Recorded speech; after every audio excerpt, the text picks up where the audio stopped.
Tamam. Biz az öncə günəşin düşmə bucağı ilə bağlı olan hissəni qeyd eləmişdik. İndi isə qütb gecə və gündüzlərini qeyd eləyək. Qütb gecə gündüzü nə deməkdir? İlk növbədə gəlin bununla başlayaq.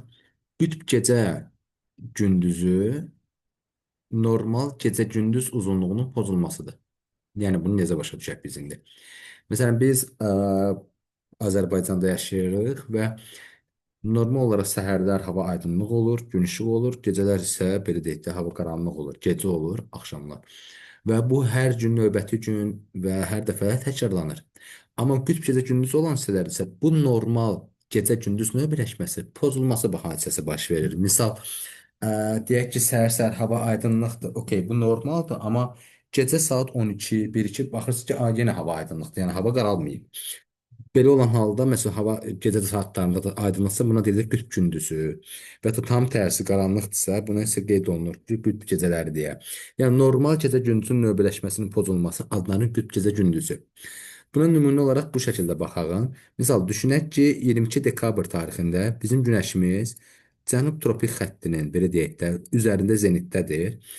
Və bu zaman 66,5 dərəcə olan bax bu qütb dairəsinə günəşin düşmə bucağını hesablayaq.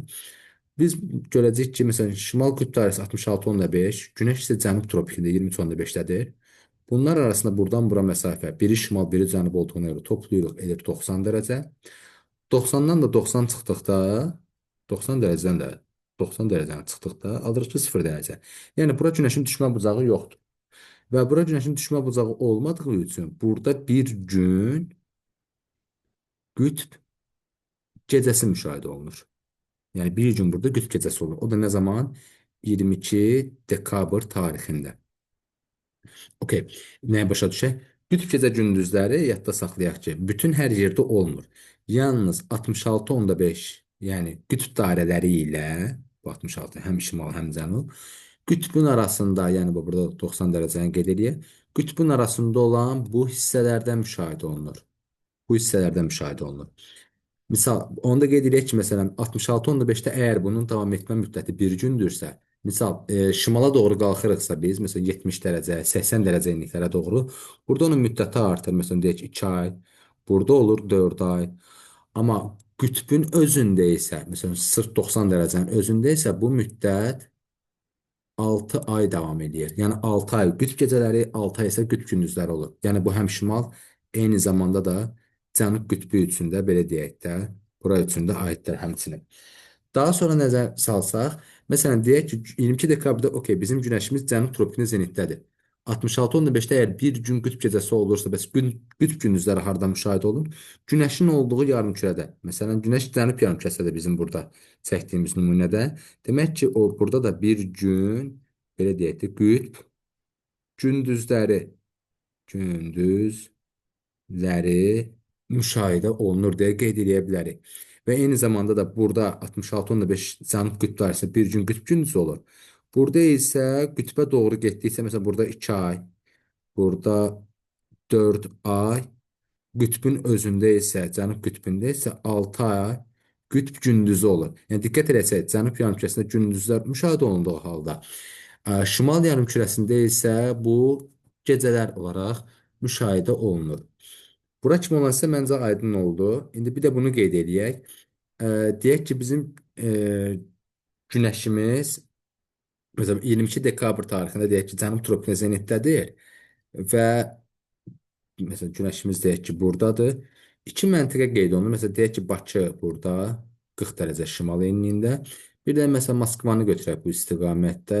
Moskva da deyək ki, 56 dərəcə şimal enliyində. Yəni belə. Bakıda olsun 40 dərəcə şimal enliyi. Moskvada götürək ki, 56 dərəcə şimal enliyi. Okey. Məsələn 22 dekabr tarixində soruşulur ki, bizdə hansında Bakıda yoxsa Moskvada gecənin uzunluğu çoxdur? Yəni gecənin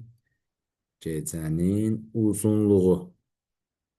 Gecənin uzunluğu çoxdur soruşursa, hansı məntəqə qütbə yaxındırsa ki, buradakı nümunədə bizdə Moskva. Okey, deməli Moskvada gecənin uzunluğu çoxdur.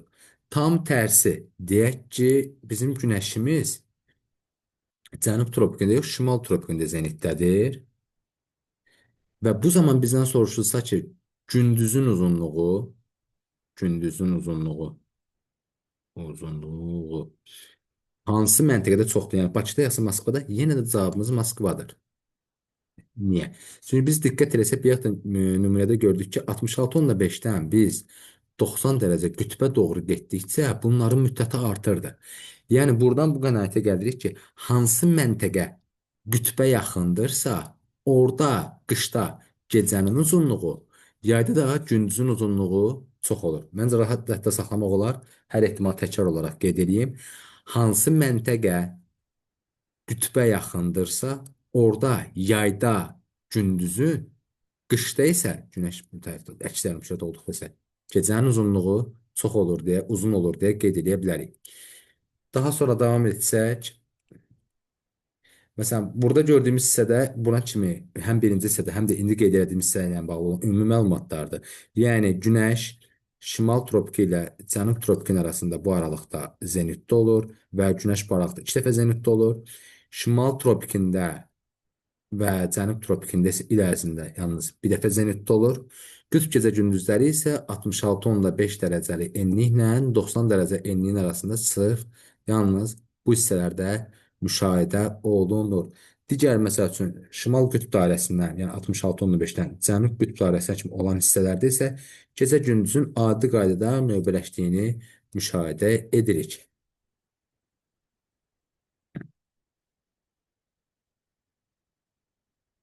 Bir saniyə.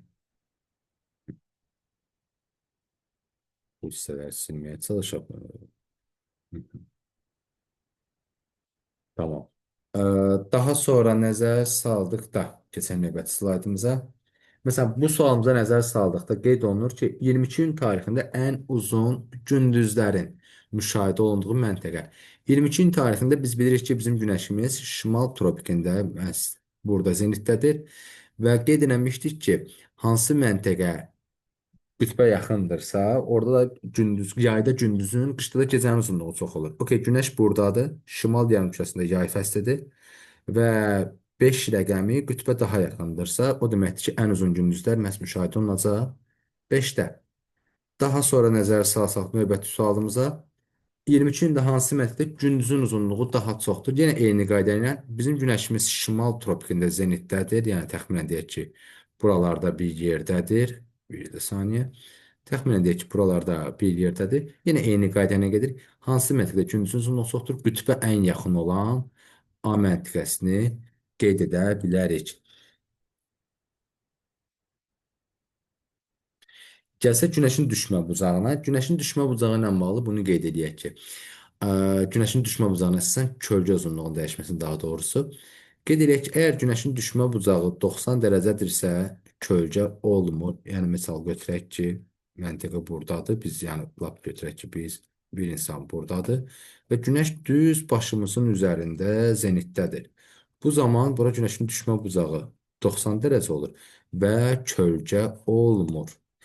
Əgər yox, günəşin düşmə bucağı 60 dərəcə olarsa, 60 dərəcə olarsa, bu zaman belə söyləyək də, kölgə cisimdən 2 dəfə qısa olur deyə qeyd edə bilərik.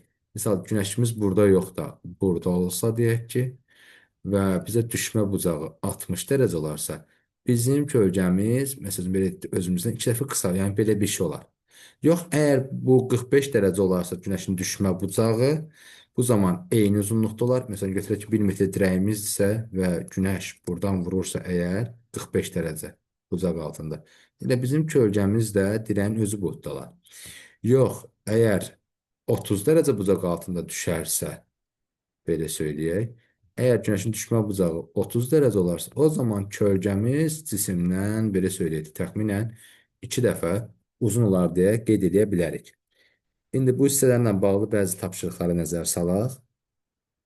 Misal, bu sualımıza nəzər saldıqda qeyd olunur ki, qrafikdə kölgənin müxtəlif vaxtlarda uzunluqları verilmişdir və qrafik əsasən cismin hansı ərazidə olduğunu müəyyənləşdirin. Okay, qrafikdə baxırıq ki, 21 mart tarixində kölgə olmayıb. Ən uzun kölgə müşahidə olunub 22 iyunda. Yenidən 23 sentyabrda kölgə olmayıb. Yəni bu ikisində və 22 dekabr tarixində yenidən belə deyək də kölgənin uzunluğu maksimala çatıb. Yəni demək olar ki, 22 iyundakı kimi eyni ilə. Və biz də bildirdik ki, günəşin kölgə nə zaman olmur? Yəni günəşin düşmə bucağı 90 dərəcə olduqda kölgə olmur. Və həmçinin belə deyək də, gecələr olduqda da təbii ki, yəni günəşin düşmə bıçağı olmadıqda da kölgə olmur. Amma burada müşahidə edir ki, 22 iyunda, 22 dekabrda düşmə bucağı var, kölgənin uzunluğu müşahidə olunur. 21 mart və 23 sentyabrda 90 dərəcə olduqda kölgə olmur. 21-23 sentyabr, 21 mart, 23 sentyabr tarixlərində isə bizim günəşimiz ekvator xəttinin üzərində zenitdə olur. Yəni bu o deməkdir ki, bizim lazım olan məntəqə məhz C variantı üçüncü cavab idi. Daha sonra nəzər salsaq, növbəti sualda ə, bircə saniyə. Okay. Yerin illik hərəkət zamanı aşağıdakı yaranan vəziyyət hansı tarixlərdə baş verir deyə bir sualdır. Diqqət etsək, hər iki yarımkürə görürük ki, təm bərabər işıqlanıb. Bu o demək ki, bizim günəşimiz ekvator üzərindədir. Bu isə hansı tarixə təsadüf edir? 21 mart və 23 sentyabr. Yəni doğru cavabımız qalardı B variantı. Daha sonra bu sualımıza nəzər saldıqda günəşin zenit vəziyyətinə əsasən hansı tarix olduğunu müəyyən edin. Bu tipli suallarda yadda saxlayın. Siz xüsusilə 66.5 və 90 dərəcə olan aralığa diqqət edin. Hansı yarımkürədə görsəz ki, işıqlı vəziyyət əks olunur? Bu deməkdir ki, günəş həmin yarımkürədədir. Yəni bu sualımızda bizim diqqət eləsək görərik ki, 66.5-dən başlayıb qütb gündüzləri. Bu o demək ki, bizim günəşimiz şimal tropik xətti üzərindədir. Yəni tarix olaraqsa 22 iyun tarixinə uyğun gəlir. Daha sonra bu sualımıza nəzər saldıqda yenə eyni məntiqdən gedirəm. Variantlar olan istiqamətdə baxaraq yenə həll etməli. Yerin günəş ətrafında hərəkatı nəticəsində şəkildə müşahidə olunan vəziyyətə görə aşağıdakı hansıları söyləmək olmaz. Yəni səhv olanları istəyir burada bizdən. Vəziyyətə nəzər saldıqda görürük ki, cənubda 66.5-dən 90 dərəcə arasında gündüzlər müşahidə olunur. Öz 66.5-dən başlayıb. Demək ki, bizim günəşimiz cənub tropikindədir. Yəni bu da uyğun gəlir təbii ki, 22 dekabr tarixinə. Şimal yarımkürədə qış fəsli başlayır. Okay, bu doğrudur. Şimal qütb dairəsində 24 saat qütb gündüzü yaşanır. Axı diqqət etsək görürük ki, burada qütb gündüzü yox, tam tərsi, gecəsi yaşanır. Demək ki, bu ifadə yanlış idi. Yəni digər variantlara nəzər salaq. Yəni bizə götürəcəyimiz cavab budur, amma digər variantlara baxaq. Cənub yarımkürəsində ən uzun gündüz yaşanır. Okay, bu doğrudur. Günəş şüaları oğlaq bürcü üzərində yerlərə saat 12-dən oldu. Bu düz bucaq altına düşür. Əslində isə oğlaq bürcü ifadəsi, yəni cənub tropiki mənasını verir bu. Yəni doğru ifadədir. Cənub yarımkürə yay fəsli başlayır, bu da doğrudur. Bizə əslində səhv olan lazım idi, o isə B variantı olacaqdı. Daha sonra nəzər saldıqda, məsələn, bu tipli suallara toxunsaq, yenə də əsas məsələ mən götürmüşəm, günəş harda zenitdədir. Diqqət etsək, bu təsvirdə isə şimal yarımkürəsi 66.5-dən 90 dərəcə arasında belə deyək də işıqlı müşahidə olunur. Bu demək ki, bizim günəşimiz şimal tropikindədir. Yəni bu tipli suallarda bizim diqqət edəcəyimiz məqam məhz budur. Biraz fərqli tipli sualımız budur. Buna biraz diqqət edək. Diqqət edin, Antarktida yerləşir belə deyək də cənub yarımkürəsində. Yəni bax burada. Bu olsun ekvator xəttimiz. Gecələr müşahidə olunur. Bu demək ki, bizim günəşimiz şimaldadır. Amma neçə dərəcə şimaldadır, onu təyin etmək üçün burada diqqət edək ki, 80 dərəcəli paraleldə, yəni buradan. Buradan başlayıb gecələr artıq. Buradan bura doğru. Yəni 66.5-dən keçir normalda. Buradan bura kimi ola bilər. Amma burada normal gecə gündüzlərdir. Amma 80 dərəcə cənub enliyindən cənub qütbünə doğru olan hissədə isə gecələr müşahidə olunur. Okay, bu tipli suallarda nə edirik? 90-dan çıxırıq. 80 dərəcə enlikdən başlayıb baxır gecələrimiz. Düzdürmü? 90-dan çıxırıq 80-i edir 10 dərəcə. 10 dərəcə günəş cənubda qütb gecələridirsə, bu demək ki, günəşimiz şimaldadır. Neçə dərəcə şimal oldu? 10 dərəcə şimal enliyi. Yoxlasaq, günəşimiz 10 dərəcə şimal enliyində zenitdə, məntəqəmiz 80 dərəcə cənub enliyi, biri şimal, biri cənub. Fərqli yarımkürə olduğu üçün toplayırıq. 13 dəqiqə 80, 90. 90-dan da 90 çıxdıqda isə 0 edir. Yəni gördüyünüz kimi asanlıqda çətin bir şey yoxdur. Ümid edirəm ki, hər kəs rahat şəkildə anladı. Kimdə nəsə sualı olsa qeyd eləyər. Uğurlar hər birinizə.